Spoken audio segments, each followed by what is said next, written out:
सिंधुदुर्गातील प्रसिद्ध अशा भराडी देवीच्या यात्रेला या ठिकाणी सुरुवात झालेली पाहायला मिळते आहे आणि आपण सध्या भराडी आईच्या मुख्य दरवाजाच्या ठिकाणी आपण असलेलो पाहायला मिळतोय। तुम्ही बघू शकता की सकाळपासूनच म्हणजे मध्यरात्रीपासूनच या ठिकाणी दर्शनाच्या साठीच्या रांगा या ठिकाणी पाहायला मिळत आहेत। लाखो भाविक भराडी आईचं देवीचं दर्शन घेण्यासाठी या ठिकाणी आलेले पाहायला मिळत आहेत। तुम्ही बघू शकता की जवळपास 5 ते 6 लाईन्स या ठिकाणी दर्शनासाठी मंदिर प्रशासनाने या ठिकाणी केलेल्या पाहायला मिळत आहेत आणि लाखो भाविक जे आहेत ते या ठिकाणी विविध ठिकाणाहून या ठिकाणी आलेले पाहायला मिळतात। असे आपल्यासोबत काही भाविक आहेत की जे खूप लांबून आलेले आहेत। ताई काय सांगाल, दरवर्षी येता का, कसा अनुभव असतो तुमचा? एकदम छान अनुभव असतो। आम्ही दरवर्षीच येतो नाशिक वरून।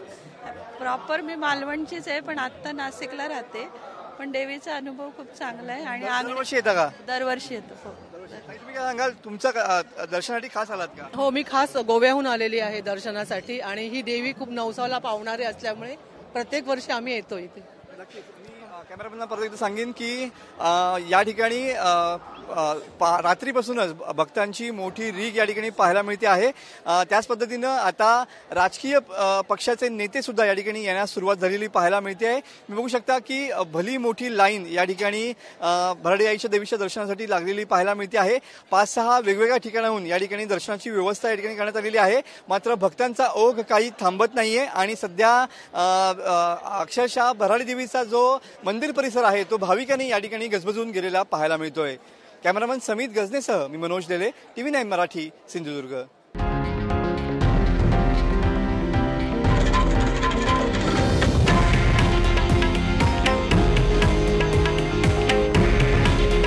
हे आहे देशातील नंबर 1 न्यूज नेटवर्क आणि आपण पाहत आहात TV9 मराठी। काळजी तुमची, हित महाराष्ट्राचं।